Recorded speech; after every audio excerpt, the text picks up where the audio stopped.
Ayo berinvestasi akhirat, bangun rumahmu di surganya. Sempurnakanlah ibadah Anda dengan beramal jariah yang pahalanya tidak terputus hingga akhir kiamat dengan ikut berdonasi untuk pembangunan Masjid Agung Al-Akbar Kota Sorong.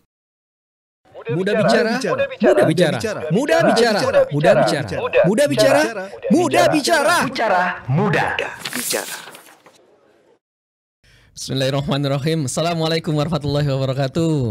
Waalaikumsalam warahmatullahi wabarakatuh. Masya Allah, alhamdulillahirabbil alamin. Selamat datang Bang Roni. Siap, saya satu kehormatan ini bagi saya bisa datang ke podcast ini. Saya yang harusnya merasa terhormat.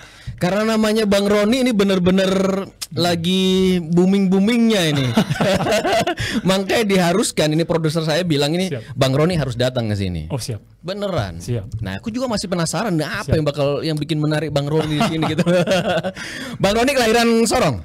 Saya lahir di Medan ya, di Medan 16 September 1991. Jauh banget loh dari Medan ke Sorong, ngapain? Waktu itu saya ke Sorong itu 2009. 2009. Iseng-iseng ke Sorong lah, diajakin sama keluarga ya. Oke. Keluarga.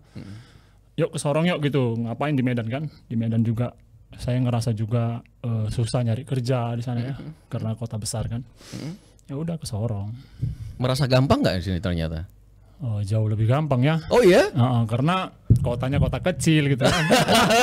ini ngejek atau enggak? Sorong, bener ya? Sorong memang realitanya potensinya masih ada lah ya di situ ya. Ya, walaupun kota kecil, peluang untuk berusaha untuk kita kerja itu agak lebih gampang ya. Tapi benar juga, saya juga dari Surabaya. Siap. Niatnya waktu SMA itu udah nggak mau sekolah saya. Bener. Siap. Apa ya? Sekarang saya orang terlalu kalau ngelihat yang bising kayak capek gitu loh, jenuh. Saya memang nggak pernah ke Medan sih, tapi saya dengar memang termasuk kota bergede gitu. Iya. Saya udah masih pingin banget ke Medan, ke mana? Ke bandaranya Kuala Namu. Itu ya, bagi penasaran. Yang bikin menarik, ya. Setelah 2009 ke sini, itu ya, ngapain aktivitasnya? 2009 saya ke sini, jujur pertama itu saya menamatkan sekolah saya dulu. Oh, masih belum selesai sekolahnya? Jadi waktu itu maksudnya apa? Tingkat apa? SMA. Oke. Jadi waktu itu saya dari Medan itu kan kelas 2, semester 2 saya pindah.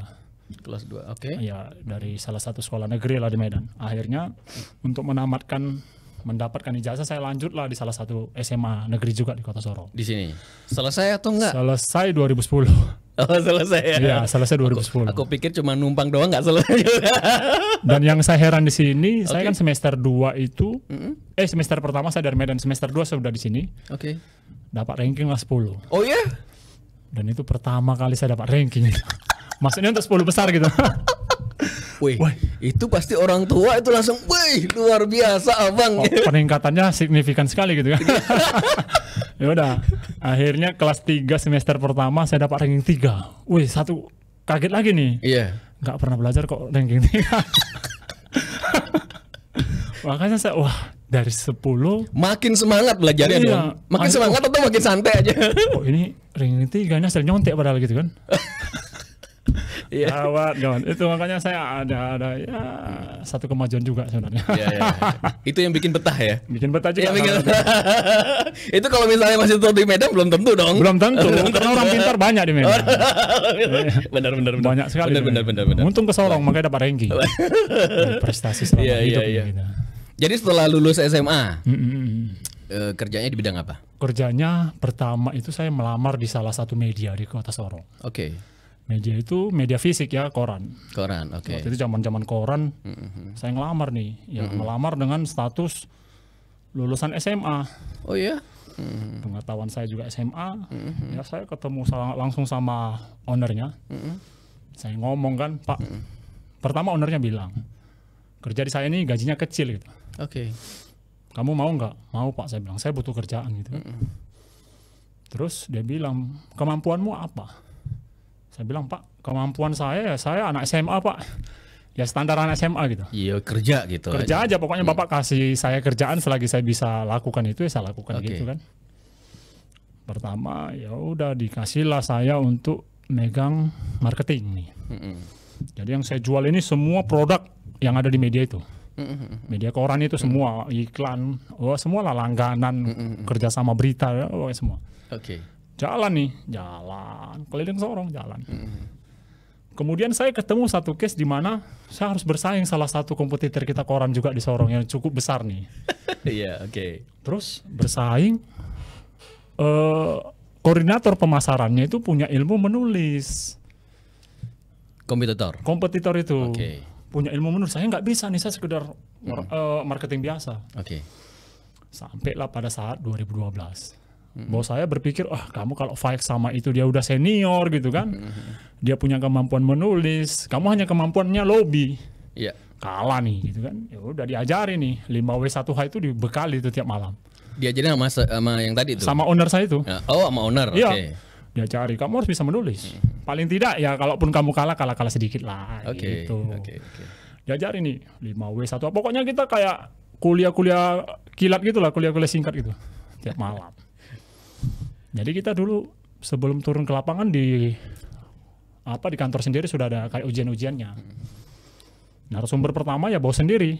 Bayangkan bagaimana kita wawancara bos sendiri. Guru dari segala guru yang kita wawancara. Aduh. Dia udah bakal tahu pertanyaannya, bakal kamu tanyain. Benar. Dites dulu kan. Akhirnya turun lapangan. Kasus yang pertama saya pegang itu bukan kasus sih, lebih saya kan berita ekonomi nih. Saya wawancara lah pedagang bubur gitu. Ada dulu di pedagang bubur di Jalan Pramuka. Wawancara nulis beritanya kan lama mas, baru-baru kan. Wih, sekelas wartawan baru nulis pedagang bubur gitu kan. Saya dipegang langsung sama owner berita saya. Beliau yang edit gitu. Owner lihat, loh berita apa ini? Langsung kontrol A, delete. Bayangkan sakit hatinya. Habis nulis berjam-jam mikirkan kata-katanya itu. Langsung di delete. Kontrol A, delete. Nggak perlu dibaca lagi.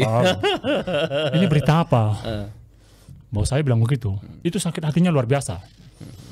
Karena perjuangan untuk nulis itu kan lama tuh mas. Ya dulu namanya saya pemula ya. Kalau sekarang ya 10 menit pun jadi berita saya tulis. Kalau dulu lama sekali mas, berjam-jam mas. Kontrol A, delete. Saya ingat sekali momen itu. Tapi momen itu juga yang membuat saya survive. Maksudnya kalau kamu nggak ngerasakan sakit gitu, kamu nggak akan bisa menulis berita yang lebih baik. Apa yang kamu lakukan pertama kali itu? Ketika udah langsung gitu? Saya pertama down ya. Wih, sekejam ini kan media gitu. Atau langsung resign gitu? Enggak. Jadi sekejam ini ya media gitu ya. Jadi karena itu juga membuat saya terpacu nih. Itu pelecut. Membuat saya terpacu bagaimana membuat berita itu lebih baik lagi. Karena ini dibaca publik gitu kan. Dari satu sisi topik yang harus kita angkat lebih menarik dan lebih baik lagi. Kemudian yang paling penting adalah potensi untuk bisa kerjasama. Sebenarnya saya diajari ilmu redaksi itu hanya jembatan itu. Hanya bagaimana supaya saya itu lebih gampang nih untuk masuk ke perusahaan-perusahaan, company, ya itu gitulah. Karena basic saya adalah marketing, penjual. Gitu. Tapi yang menarik ini dari proses itu. Siap. Dengar-dengar ini viralnya Bang Roni bukan hanya dari kerjaannya. Beneran ini, karena ada beberapa teman-teman saya tuh udah kalau masalah ngeviralin sesuatu Bang Roni dah. Siap. Katanya begitu. Tapi dibalik dari itu, ada cerita religi yang lumayan bikin aku penasaran sebenarnya. Mungkin bisa di-sharing, Bos. Cerita religi ya tentang pribadi ini pertama kali saya ulik di sebuah podcast ya. Pertama kali nih. Di sini nih? Ya, cuman di sini nih. Serius? Benar mas, tidak pernah saya paling ngomong itu ya di balik kamera. Kenapa? Karena kenal produser. Sebenarnya lebih ke pengennya itu gini.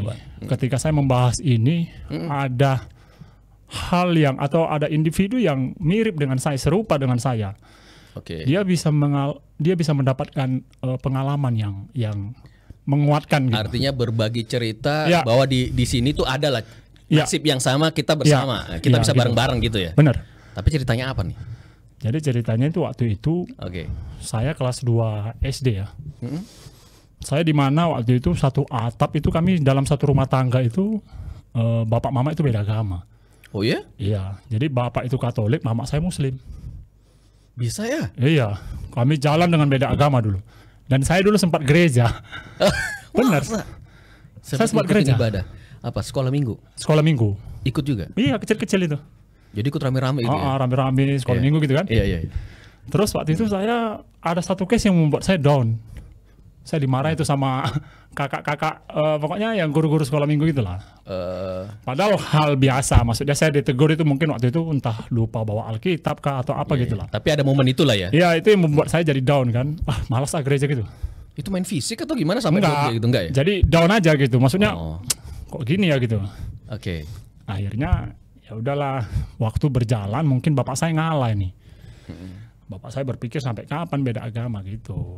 Bapak saya akhirnya memutuskan untuk jadi seorang mualaf. Bapak? Ya, memeluk agama Islam. Pada saat saya kelas 2 SD itu.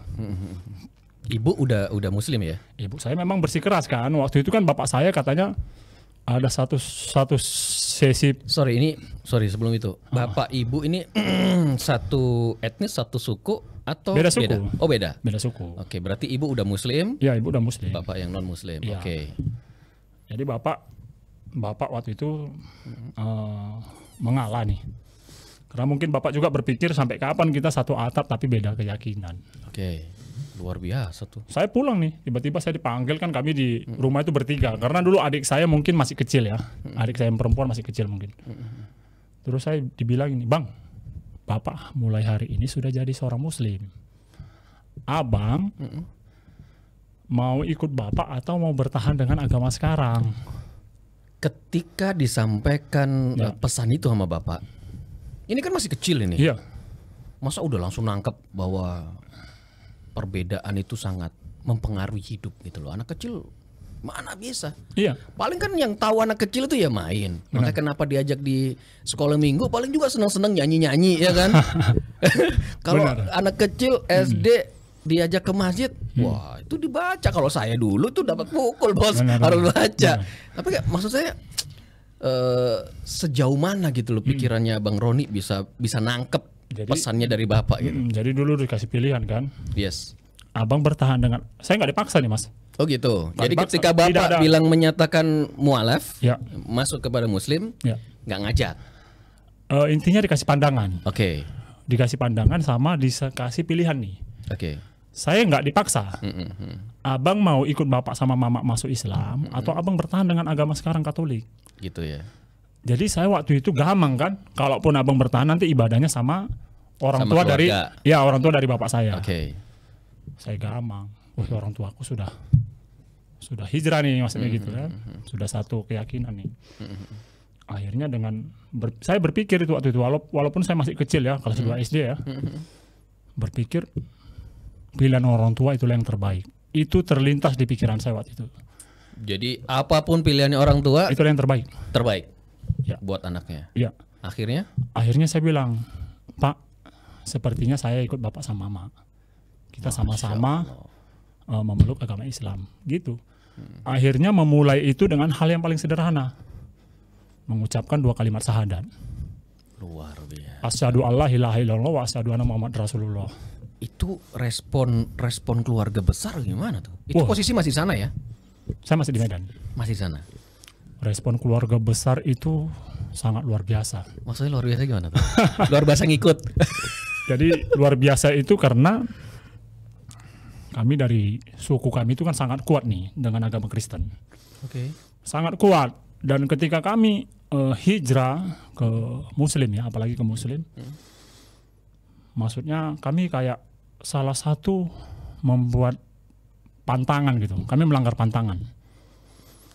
Melanggar ya? Dalam tanda petik itu pantangan lah. Okay. Kami nyebrang gitu. Karena dari suku saya sendiri, apalagi marga saya itu nggak ada itu yang nyebrang-nyebrang itu nggak ada. Kalaupun ada bisa hitung jari. Nggak ada. Karena dari moyang kami itu sudah agama kami Kristen. Yes. Kami hijrah dan saya memaklumin itu. Maksudnya kayak pengucilan, kayak sindiran-sindiran itu pasti ada ya. Nggak sampai diusir? Enggak. Oh enggak. Cuman kan pengucilan itu kan membuat mental kita dites juga tuh. Iya benar. Apalagi kita hijrah kan gitu kan. Terus saya berpikir itu adalah hal yang wajar bagi saya. Wajarnya gini, ketika suku kami lompat atau hijrah ke Muslim, di mana ada budaya atau tradisi kami masih yang menggunakan hal-hal yang sudah diharamkan dengan agama kami, ya itu pasti kami akan ada jarak. Jadi nggak diundang atau memang keluarga dari abang? Dengan adanya norma-norma yang ada di agama Islam itu membuat kami jadi ada gap, jarak gitu. Contohnya gini, ada hal-hal yang memang sudah diharamkan oleh agama Islam, tapi itu masih dijadikan tradisi sama suku kami, itu agak repot. Pasti kita kan, wah ini haram nih bagi agama kami. Mulai ini ada gap. Masuk makanan, minum, segala macam. Benar, ya itu Mas. Padahal itu enak gitu kawan. Bener gak sih itu? Jujur saya pernah nyicipi. Pernah, saya nggak jadi manusia munafik. Iya. Jadi gitu, jadi mulai ada gap nih. Terus ada lagi mungkin yang membuat kami jadi jarak dan jarak. Dan bagi suku kami itu adalah satu pantangan. Maksudnya pantangan dalam tanda petik kesukuan kami akan luntur. Jadi menentang nenek moyang lah. Iya, jadi contohnya begini Mas. Mungkin hari ini saya masih pakai merek nih. Di belakang nama saya masih ada merek. Tapi saya tidak bisa menjamin anak cucu saya pakai merek enggak. Dengan adanya gap itu. Dengan adanya gesekan batasan itu. Satu sisi agama melarang, satu sisi adat dan istiadat kami masih melakukan hal yang seperti itu, yang kami sudah lakukan dari dulu. Ya, jadi gitu. Jadi sampai dengan hari ini orang tua masih sana? Orang tua masih di Medan. Masih tinggal di tempat yang sama? Masih. Berarti masih nyaman dong? Masih nyaman. Walaupun dengan kondisi keluarga seperti itu? Iya, dan saya dulu pernah satu case di mana masih ada nego-nego nih dari keluarga saya. Maksudnya nego gimana nih? Nego itu ya karena bapak saya sudah memutuskan untuk hijrah. Saya pun hijrah. Saya sempat dulu kan dilabeli cucu pertama nih. Cucu pertama, istimewa. Anak laki-laki lagi gitu kan. Hijrah lagi, aduh. Ditahan sama orang tua. Sama keluarga. Keluarga ini bilang, ya udahlah kalau bapak aja gitu. Kamu jangan. Kalau bisa kamu kembali dengan agama yang dulu gitu. Kok berani gitu loh, maksud saya. Kok berani menentang keluarga dari bapak? Biasanya ya. Kalau dari saya dulu keluarga bapak saya memang muslim, mungkin nggak mengalami hal yang sama, tapi secara karakter itu keluarga dari bapak biasanya lebih keras. Dan kita nggak bisa nolak tuh. Nggak bisa nolak. Tapi kok bisa abang? Mungkin gini Mas. Ya kata-kata. Padahal kalau orang Surabaya nggak sekeras. Sama kerasnya lah. Wah, enggak. Sama kerasnya. Oh sama ya. Iya, jadi ya mungkin berangkat dari kenapa kata-kata hidup itu adalah pilihan. Kenapa kata-kata itu lahir ya mungkin karena sudah semakin banyak orang mengalami itu kan. Bahwa hidup adalah pilihan. Yes. Dan setiap pilihan itu punya resiko. Benar ya? Dan resiko itu harus ditanggung penumpang. Ya itu, makanya mungkin bapakku berpikir sampai kapan nih kami satu atap tapi beda keyakinan gitu. Jadi semua adik-adik muslim semua? Iya. Jadi dulu prosesnya sama? Tidak ada paksaan juga untuk adik-adik? Kalau dulu kan adik masih kecil pasti SD. Saya waktu itu saya sama bapak gitu. Jadi adik-adikku udah ikut. Oh iya oke. Gitu. Jadi waktu itu kami sempat Mas setelah mengucapkan 2 kalimat syahadat itu, kami bayar orang untuk tuntun kami ngaji, tuntun kami sholat gitu. Ada di sana ya? Iya, sampai bayar orang, maksudnya bayar jasa orang untuk ngajari Islam. Iya. Jadi maksudnya luar biasa ya, maksudnya sampai bapakku gitu. Kami bayar orang gitu. Ada nggak momen bahwa keputusan yang diambil sama khususnya buat Bang Roni gitu loh, itu bukan putusan yang menyesalkan atau ternyata saya salah ambil putusan ini gitu loh? Bagi saya tidak ada yang menyesalkan Mas. Ataukah menjadi memang prosesnya itu menjadi lebih baik gitu? Bagi saya semua agama sama ya. Cuman kembali lagi kepada tadi yang kalimat tadi, hidup adalah pilihan. Dan saya sudah memilih Muslim untuk menjadi keyakinan saya. Dan saya mengucapkan 2 kalimat syahadat kan. Bagi saya ketika saya hijrah dari satu tempat ke tempat lain, ketika saya hijrah lagi ke tempat lain itu berarti saya mempermainkan agama Mas. Tapi menjadi luar biasa perjuangan yang Bang Roni lakukan untuk Islam sebatas apa? Apakah hanya sebatas ya udahlah saya sudah Muslim? Konsep dakwah yang Bang Roni yakini untuk proses bisa menambah keyakinan dan bisa ngajakin saudara-saudara yang lain, pernah nggak ngelakuin hal gitu? Sejauh ini belum pernah ya. Maksudnya saya tidak melakukan hal-hal yang itu. Cuman saya berusaha untuk menjadi pribadi yang akan lebih baik gitu. Oke, jadi benar-benar memperbaiki diri aja lah ya. Ya, jujur-jujur aja nih, saya untuk 5 waktu pun masih yang kacau balau ya. 5 waktu masih kacau balau. Cuman setiap Jumat itu saya punya alarm tuh. Setiap Jumat tuh saya harus jaga itu, Jumatan itu harus jaga gitu. Dan apa ya? Bagi saya kan ibadah ini adalah panggilan hati. Oh, benar. Ya. Tapi saya juga tidak harus berpatokan kepada panggilan hati nih. Saya coba untuk berusaha, saya jaga 5 waktuku gitu. Terus berusaha. Jadi dulu kan saya mengawali hal-hal yang paling sederhana lah, paling kayak bersedekah gitu-gitu ya. Berbagi ke panti asuhan ya gitu-gitu ya. Terus saya berpikir, nggak cukup nih kalau cuman begini nih, nggak cukup nih, amal ibadahku nggak cukup. Saya kan hitung-hitungan juga nih. Maksudnya ya kita di akhirat kan dituntut banyak. Maksudnya nggak hanya dari segi sedekah kita, sholat kita juga harus didirikan kan. Maksudnya sholat itu jangan pada saat kita butuh kepada Allah baru kita sholat, ya kan? Karena sholat itu adalah satu kewajiban. Makanya saya harus jaga nih kewajiban saya sebagai seorang muslim. Keren tuh. Abang tinggal di Sorong di mana? Saya di Kilo 10. Kilo 10 tepatnya. Tepatnya di KPR PAM. KPR PAM berarti Jupiter ya? Siap. Jupiter situ. Itu ada beberapa masjid itu. Ya. Al-Ikhlas. Al-Islah. Terus apa baik? Ada lagi yang baru itu kan yang warna hijau. Bang kalau bisa sering-sering ke situ nongkrong ya. Banyak teman-teman. Kalau perlu juga kita main-main di sini di Masjid Al-Akbar. Gitu. Nah memang penting banget Bang. Jadi proses kenapa ini saya pertanyakan, proses hijrah sama seperti saya. Bisa saya katakan mungkin tidak se ekstrim Abang hijrahnya. Kalau saya hijrahnya mungkin sebatas ada beberapa syariat yang saya lakukan waktu itu dan saya pahami bahwa itu udah salah. Hijrah, Abang tahu lah ya. Siap. Ternyata Abang udah kenal saya duluan. Proses itu. Tapi menjadi istimewa kenapa saya tadi pertanyakan Abang apa proses perjuangan Abang untuk mempertahankan itu sama seperti saya. Apa proses saya untuk memperjuangkan sehingga saya nggak balik lagi. Jadi kami punya komunitas hanya sebatas mengingatkan Bang. Mengingatkan bahwa ini udah nggak benar. Hadisnya ini, dalilnya ini, udah pasti hukumnya. Jadi berusaha untuk itu. Walaupun di Islam memang tidak ada proses pemaksaan seperti yang Abang sampaikan tadi. Jadi nggak boleh memaksakan kehendak. Minimal kita mendakwakan bahwa. Nah, poin pentingnya adalah yuk kita bareng-bareng Bang. Sama, saya juga lagi memperbaiki diri. Abang juga lagi memperbaiki diri. Yang paling utama yang dari guru-guru saya nih.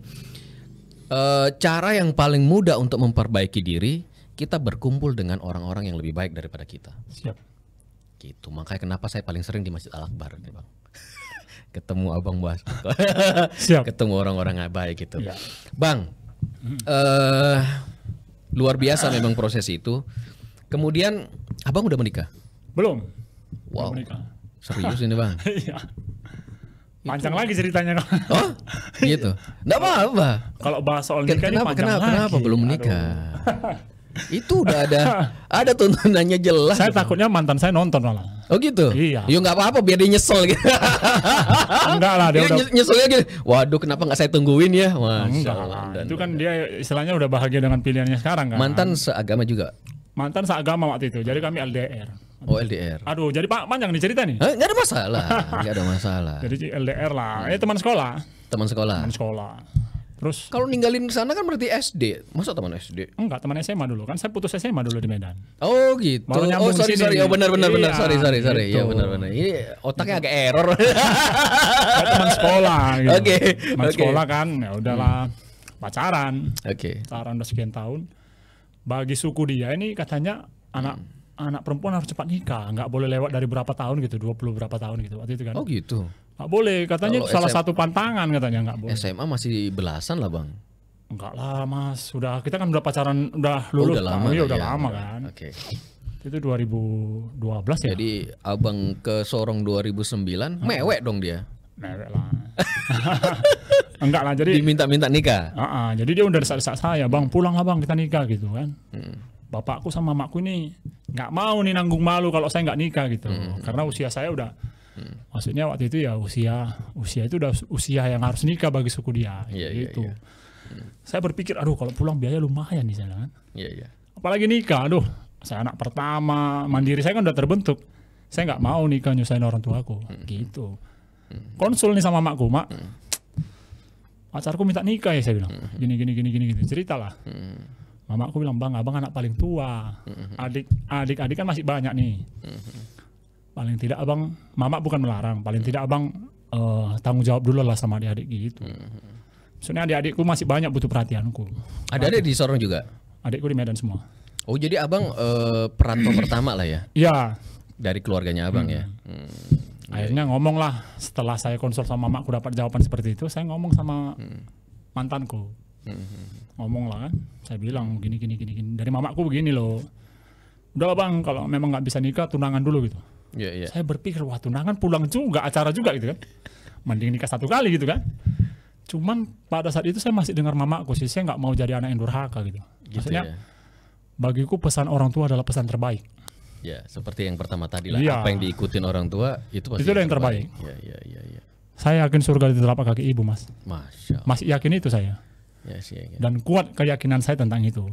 Berarti ibu sampai dengan hari ini belum izinkan menikah? Enggak lah, kalau sampai hari ini mungkin sudah. Udah ya? Udah. Berarti udah ada pilihan dong. Pilihannya yang belum ada ini. Makanya sebenarnya main kesini nih nyambi juga nih. Lihat dulu kan. Gitu. Sama kayak sering-sering bro, beneran. Kudu sering-sering di masjid makanya. Itu. Jadi, saya kalau jalan-jalan kemana-mana, contohnya kayak ke bank gitu kan, tempat mas kerja dulu. Saya sambil nyambi nih, mana tahu ada muslimah di sini yang gitu. Atau nitip pesan lah, sih banyak ini, tenang aja. Jadi kayak promosi nih jatuhnya. Oh iya, nggak ada masalah. Jadi, itu bagian dari kebaikan, Pak. Pulanglah ke Medan. Waktu itu saya sempat pulang 3 tahun, rehat sakit. 2019, pokoknya zaman Covid saya tidak di Sorong. Saya di Medan. Zaman Covid tidak di Sorong. Tidak di Sorong. Kacau balau Sorong, Covid dan segala macam saya nggak di sini. Oke. Saya pulang ke Medan, masih ketemu tuh sama masa lalu saya. Masih. Dan nikah sama satu kampung juga sama saya gitu. Asik. Ya dulu kami sama-sama sekolah di situ. Masih ada rasa berarti? Nggak ada. Iya. Nanti dibilang malah pebinor lagi. Ya, nggak ada. Ya dia masih pernah lah ngechat saya, cuman saya nggak respon. Ya udahlah, gitu. Maksudnya bagiku dia udah dengan pilihannya. Ya udah gitu. Iya. Jadi balik lagi di 2000 kan Covid tuh. Ya, 2022 saya balik. 2022. Agustus. Sebenarnya apa yang bikin abang masih betah gitu loh balik di sini? Belum dapat itu muslimah itu gitu. Serius? Enggak lah, maksudnya ya kembali lagi dengan kondisi Medan yang susah nyari kerja. Ya kan dengan latar belakang pendidikanku cuma SMA. Dalam proses kedewasaan bang, terkait dengan proses hijrah tadi, aktivitas yang menguatkan keimanan abang terkait dengan Muslim yang sampai dengan hari ini dilakukan, yang sholat tadi udahlah. Maksudnya belajarnya itu, apakah ada di sini proses belajarnya bang? Ketemu Proses dengan belajarnya ustadz siapa lah, mengaji atau hafalan. Saya kadang-kadang belajar itu tidak secara langsung ya. Yes. Kadang-kadang saya malah lebih cenderung tuh melihat konten-konten dakwah ya. Oh, oke. Jadi maksudnya manusia ini kan manusia penuh dengan kesalahan nih. Tempatnya kesalahannya manusia. Benar. Kemudian saya kalau melihat seorang ustadz, kiai dan segala macam berdakwah, kadang-kadang ada kata-kata mutiara yang harus saya petik di situ. Yes. Seperti tadi tuh sholat itu tidak harus atau tidak nunggu kita butuh Allah nih. Iya benar. Butuh perhatian mungkin karena mungkin rezeki seret mungkin tidak. Karena sholat itu kewajiban. Kalau namanya wajib harus dilakukan. Iya, itu hal-hal yang saya petik gitu. Oh iya ya, sholat itu kewajiban gitu. Kalau kata produser tadi itu sholat itu nafas, benar. Sholat itu nafas. Benar. Bang, sorry banget ini. Siap. Ini saya lihat abang ini penuh juga dengan seni. Makanya itu juga yang membuat saya semakin susah dapat kerja waktu di Medan. Makin keren loh badannya abang. Enggak lah. Ini ibaratnya salah Tapi satu. sempat nggak didiskusikan bahwa ini masih bisa dimanfaatkan untuk sholat? Waktu itu apa ya? Waktu itu. Yang abang tahu lah, Atau nggak ada nggak niatan untuk Kan ada itu sekarang. Remove ya. Iya, Hapus ya. Iya. Kalau hapus itu sama saja kayak kita kembali melukai, melukai tubuh ya. Saya pernah dengar dakwah siapa gitu, pokoknya saya lupa. Jadi tato yang sudah ada itu intinya jangan ditambah. Dan untuk sholat itu bagaimana kembali lagi kepada niat kita. Berangkat dari hati, makanya saya bilang itu ibadah itu panggilan hati gitu. Berangkat dari hati, ketika hati kita memang terpanggil untuk melakukan sebuah ibadah yang diwajibkan, kayaknya itu lebih berkah sih. Insyaallah. Tapi merasakan keberkahan itu? Oh, sangat merasakan. Oh ya? Iya. Masya Allah. Bagi saya Gusti Allah itu sangat luar biasa. Karena gini loh, kadang-kadang di tengah malam saya yang sunyi ini, saya sering berdoa. Doa saya adalah hal yang paling pertama minta kesehatan. Oke. Karena bagi saya rezeki termahal di dunia ini adalah kesehatan. Ya. Karena nggak ada guna uangmu sebanyak apapun kalau kamu sakit. Kita hanya bayar orang. Kalau Jackie Chan bilang kita hanya bayar orang. Ada uang banyak harus transfer ke Al-Akbar, Bang. Masih perlu uang, masih perlu duit. Gini. Oh iya, sorry. Hal-hal yang untuk kita berbuat sesuatu itu saya nggak perlu promosikan. Gitu. Iya, oke. Pak produser itu sering itu nge-share ke grup kami. Oh gitu. Simpan. Nanti kasih tahu tuh. Kalau nggak salah simpan uangmu atau simpan apa hartamu di langit. Benar, saya simpan harta saya di langit. Allahu Akbar. Saya simpan, tapi saya nggak perlu publikasi lah. Istilahnya. Jadi harta yang paling ini kesehatan. Rezeki termahal. Rezeki termahal. Oke. Kesehatan. Karena nggak ada guna selain kesehatan. Nggak ada guna, Mas. Mau uang banyak pun habis, bayar orang, bayar obat segala macam. Iya, benar. Benar. Jadi saya minta itu, ya Allah ya Tuhanku. Pertama saya bilang kan kalau dalam doaku, ya Allah ya Tuhanku, beri hamba kesehatan, beri orang tuaku kesehatan dan seluruh keluargaku kesehatan. Lindungi kami ya Allah. Selalu saya titipkan doa itu. Jangan lupa ada satu. Apa itu? Nikah. Oh iya, banyak. Mungkin itu yang nggak terbesit. Bener. Nambah keberkahannya, bro. Iya, percaya sama saya. Benar. Jadi sehat, ya kan, ampunan. Siap. Jodoh. Benar. Karena di sini ada saya berkah juga. Lupa malah doa. Beneran ada keberkahan di sini. Jadi berkah dari istri. Nanti kalau udah punya anak, berkah dari anak. Siap. Insya Allah. Bismillah. Bang, ceritanya luar biasa, beneran ini. Jadi saya bersyukur abang bisa datang dan cerita kepada saya, tentu kepada sahabat-sahabat sekalian. Ini satu kehormatan ini. Semoga menjadi inspirasi. Iya, jadi pesan-pesan tadi yang saya sampaikan itu mungkin mudah-mudahan terwakilkan ya. Insya Allah. Siapa tahu ada orang yang nasibnya atau kasusnya sama dengan saya. Jadi nggak usah bersedih ya, tetap kita nggak usah, kita survive aja, Maksudnya tetapkan atau mantapkan pilihanmu gitu. Ketika kamu hijrah ke Muslim, ini adalah agama yang paling sempurna bagi saya. Tapi dengan catatan, kewajiban dilaksanain dong. Ya, benar. Gitu ya. Kenapa saya bilang Muslim adalah agama yang paling sempurna? Karena dalam Muslim, menyembelih hewan kurban pun kita pakai aturan. Hal yang paling sederhana loh. Benar. Kita masuk ke rumah ibadah, kita pakai aturan, kita harus wudu, kita harus bersih, suci dulu ya. Suci. Itu agama yang sempurna. Segala sesuatu kita lakukan itu dengan aturan. Pakai aturan main, paling tidak parang tajam. Saya walaupun ya tidak dekat-dekat sekali dengan masjid, setidaknya aturan-aturan itu kita tahu gitu. Allahu Akbar. Gitu Mas. Maksudnya contohnya kayak ya walaupun belum berumah tangga, orang bilang itu pantang kita nyebut pisah apa itu udah talak gitu. Paling tidak. Ya udah doain terus ntar itu. Saya minta bantu doa sama Pak produser juga. Siap, insya Allah Bang dititipin. Iya. Masya Allah. Nggak, ini beneran ini bisa ngingetin saya secara pribadi bahwa saya jujur kadangkala iri dengan mereka karena ada cerita Alkisah bahwa ada seorang pembunuh hampir 99 kali dia membunuh. Dia pernah bertanya kepada ulama pada waktu itu, apakah dosa saya diampuni? Siap. Ya kan? Ulama itu nggak bisa jawab. Ya kan? Nggak bisa jawab. Tapi ada satu kali dibunuhlah orang itu yang ngejawab nggak sesuai dengan hatinya. Mati. 100 orang dibunuh. Bertemu dengan ulama lagi ditanyakan hal yang sama. Saya sudah membunuh 100 kali. Apakah dosa diampuni? Ketika ustadz ulama itu menyatakan bisa, dengan catatan kamu hijrah. Menyatakan kamu mengakui bahwa Allah adalah Tuhan satu-satunya. Siap. Sahadat. Proses sahadat, kalau udah muslim, meninggal bang, Oh, mati bang. Dan itu udah ditulis di cerita di Al-Quran bahwa orang itu surga. Maksudnya seperti ini bang, abang proses mu'alaf itu hitung startnya itu pada saat mu'alaf bang. Jadi apa yang udah dilakukan dulu itu ya, itu nggak kehitung bang. Itu kenapa saya kadang-kadang iri sama mereka. Kalau kita dulu dari lahir udah muslim bang, Ya. itu udah start bang. Jadi dosa kita lebih banyak bang, banyak banget gitu loh. Jadi proses perbaikannya tuh udah ini. Tapi makanya banyak teman-teman saya yang baru udah dewasa hijrah, itu hidayahnya dia bisa mendapatkan hidayah itu luar biasa karena nggak semua orang bisa dapat. Yang muslim aja seperti yang saya lakukan, kami juga jauh dari hidayah.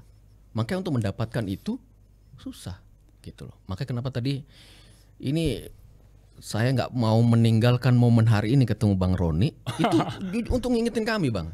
siap. Ngingetin kami untuk tetap benar-benar istiqomah dalam apa yang kita pilih seperti yang Abang bilang tadi, dan tentu memaksimalkan upaya untuk bisa berbuat lebih baik. Iya. Abang Roni, terima kasih. Siap. Salam buat keluarga, sehat selalu. Masya Allah. Sama-sama Mas ya. Insya Allah. Siap. Baik, saya akhiri. Terima kasih sahabat sekalian. Assalamualaikum warahmatullahi wabarakatuh. Waalaikumsalam warahmatullahi wabarakatuh. Ayo dukung media dakwah Masjid Agung Al-Akbar dengan ikut berdonasi pengadaan alat multimedia dan operasional dakwah. Usia boleh terputus, pahala jariah mengalir terus.